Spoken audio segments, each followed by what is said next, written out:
Hey guys, it's Michelle from Women Who Wow, the premier online alliance of the seriously driven woman entrepreneur. And I am so excited to be here with you for another edition of the Women Entrepreneur Success Show, where we cover topics that are critical to our success as women entrepreneurs. And I'm super happy to have you here, whether you're live with me right now or you're watching the replay.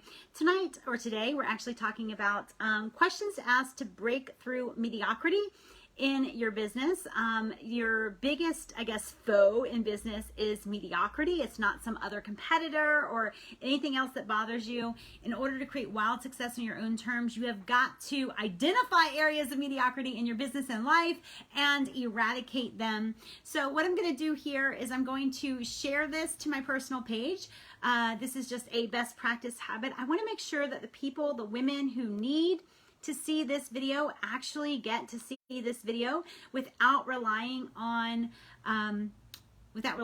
Facebook to spread my news for me. As an aside, that's a success tip, right? So I am a prolific content creator. I've been around for a long time doing this exact stuff, and I have never ever counted on people just seeing my stuff, right? In fact, whether I'm producing a video or I am producing an article, writing an article for my own outlet, for Authority Magazine, for Medium.com, for MoneyInc.com, regardless of who or what I'm writing for or producing content for, I always start with the assumption that no one's going to see it unless I actually draw attention to it. So it's a quick little success tip for you. If you're creating the time to create content, make sure that you're doing your part on promoting that content. So today I want to talk about breaking out of the mediocrity of business, right? That is your number one enemy when it comes to creating wild success on your own terms. So I want to talk a little bit about that. We're going to talk about questions to ask to bust mediocrity. And I am also going to share a really offensive strategy or tip about selling on social media, right? A lot of people will say that they're on social media for their business. They'll say they're on social media to sell, and they don't ever sell anything, which is a little bit of a things that make you go, right? So when I am talking to people about creating content, about making sure that they are doing what they need to do in order to create the business that they want, right? A lot of times social media comes into play. And I read this post by someone who's probably the most offensive person I've ever followed online. However, he shares a lot of really hardcore truths that oftentimes I need to hear. And so I keep following him. But it basically said that if you need a social media course in order to know how to show up online, it basically says like you're a loser and you're not going to make it, right?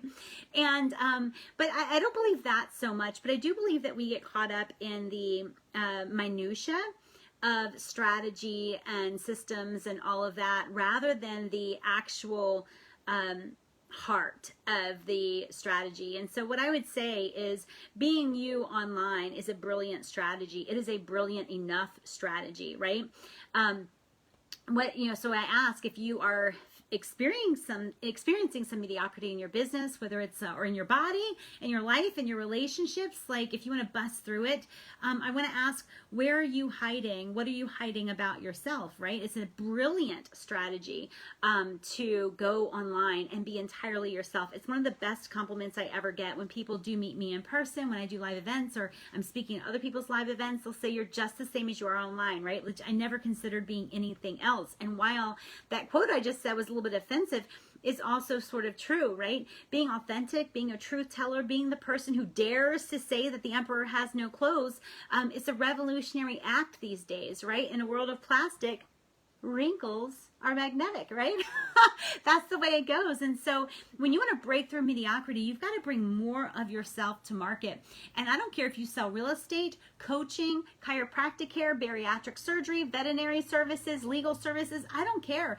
The truth is that nearly every single industry is being Amazoned right now. People are falling into the mediocrity trap while they are having to compete on price or details that they really don't want to compete on. And the only way to escape that trap of mediocrity, frankly, is to be more of you online. It is a brilliant strategy. And so before you learn that, 10:26 a.m. Eastern time is the best time on Tuesdays to send out an email and get yourself all muddled down in that, just consider being more you.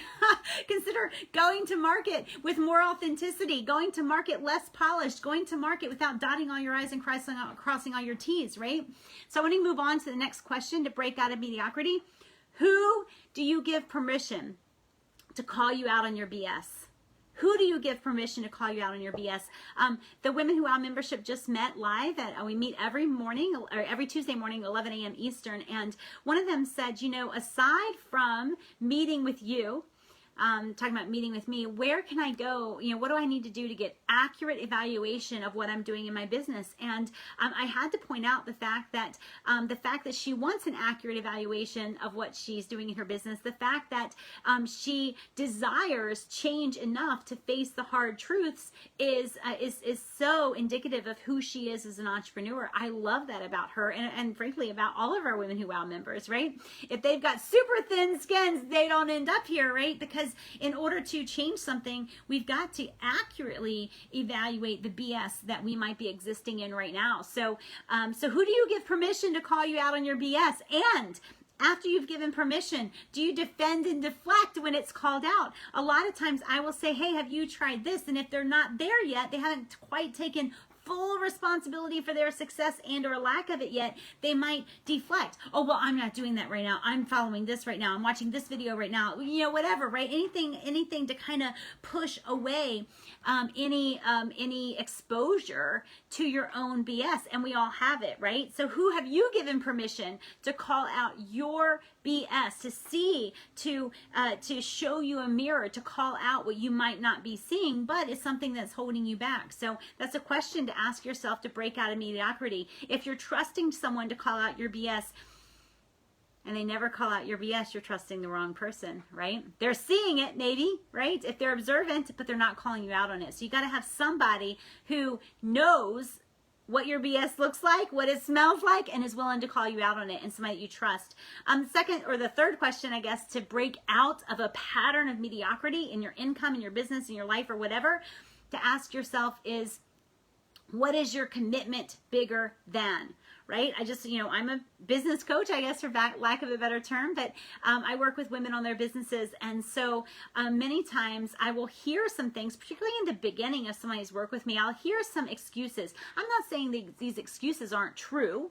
I think they are true. They're not lying to me, but I'll hear some things about maybe, their mental health at that moment, or what's going on in their family at that moment, or how they're feeling, or, how busy they are, etc. And a lot of times I'll have to ask them the exact same question I'm asking you, that is your commitment to your business bigger than that? Is it bigger than a bad mood? Is it bigger than a feeling of loneliness? Is it bigger than a fear of failure? Is your commitment to what you want, is it bigger than the temporary little discomforts that you might endure throughout the day? Or do those discomforts, those inconvenient feelings, do they take center stage? Do they upstage your commitment?